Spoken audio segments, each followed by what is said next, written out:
Հունիսի 18-ը Կիևում սգո օր է հայտարարվել։ Այս գիշեր ռուսական ուժերը հարվածել են Ուկրաինայի մայրաքաղաքին, խոցել բնակելի շինություններ եւ կարևոր ենթակառուցվածքներ։ Հայտնի է առնվազն 10 զոհի մասին, կան անհետ կորածներ։ Խաղաղ բնակչության շրջանում վիրավորների թիվը հասնում է 140-ի։ Թիրախավորվել է նաեւ Օդեսայի քաղաքացիական ենթակառուցվածքը, հայտնի է 2 զոհի եւ 20 վիրավորի մասին։ Ռուսաստանի բնտվյալով հարվածները հասցվել են Ուկրաինայի ռազմարդյունաբերական համալիրին։ Գերատեսչությունը հայտնել է, որ ուկրաինական ուժերն էլ մի քանի տասնյակ ԱԹՍ են արձակել Ռուսաստանի ուղղությամբ։ Կուրսկի մարզում կան զոհեր։ Մոսկվայի նկատմամբ պատժամիջոցները խստացնելու Կիևի կոչերի ֆոնին Դոնալդ Թրամփը հայտարարել է, որ դեռ չի ցանկանում գնալ այդ քայլին։ ԱՄՆ նախագահը հուսով է, որ առանց այդ էլ հնարավոր կլինի հասնել կարգավորման։ Կանադայում կայացած G7-ի գագաթնաժողովում էլ Թրամփը համոզմունք է հայտնել, որ եթե 2014 թվականին Ռուսաստանը չհեռացվեր 8-ի խմբից, պատերազմ չէր սկսվի։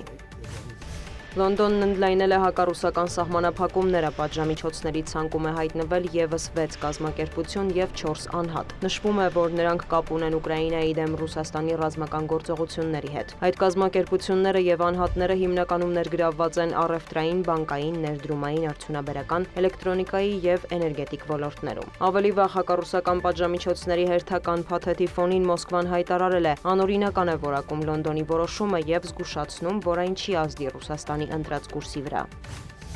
Ռուսաստանը եւ Հյուսիսային Կորեան պայմանավորվել են, որ Փենյանը 1000 սակրավորի եւ 5000 ռազմական շինարարի կուղարկի մասնակցելու Կուրսկի մարզի վերականգնմանը։ Այդ մասին հայտարարել է Ռուսաստանի անվտանգության խորհրդի քարտուղար Սերգեյ Շոյգուն Փենյանում Հյուսիսային Կորեայի ղեկավարի հետ բանակցություններից հետո։ Նման որոշում է կայացրել Կիմ Չեն Ընը։ Կողմերը նաեւ ընդգծել են Կուրսկի ուղղությամբ ուկրաինական ուժերի դեմ ռազմական գործողություններին մասնակցած հյուսիսկորեացի զինվորների սխրանքը հավերժացնելու կարևորությունը։ Ռուսաստանում եւ Հյուսիսային Կորեայում հիշատակի հուշարձաններ կբացվեն։ Սա 2025 թվականի հունիսին Սերգեյ Շոյգուի արդեն երկրորդ այցն է Փենյան։ Ավելի վաղ Հյուսիսային Կորեան զորքեր էր ուղարկել Ռուսաստան մասնակցելու Կուրսկի մարզում տեղի ունեցող մարտերին։ Պատերազմին հյուսիսկորեացի զինվորականների ներգրավվածության մասին առաջին տեղեկությունները հայտնվել էին հոկտեմբերին։ Պաշտոնապես այդ փաստը հաստատվել է միայն այս տարվա ապրիլին։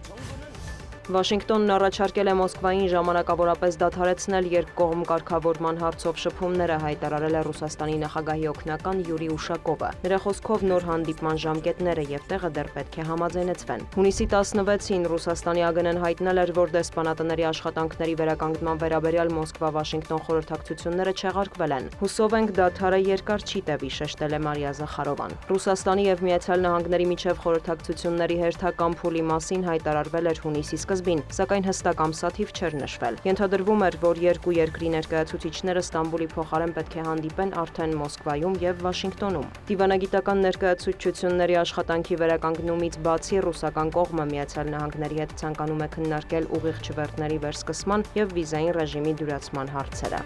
Դիանա Գասպարյան, լուրեր։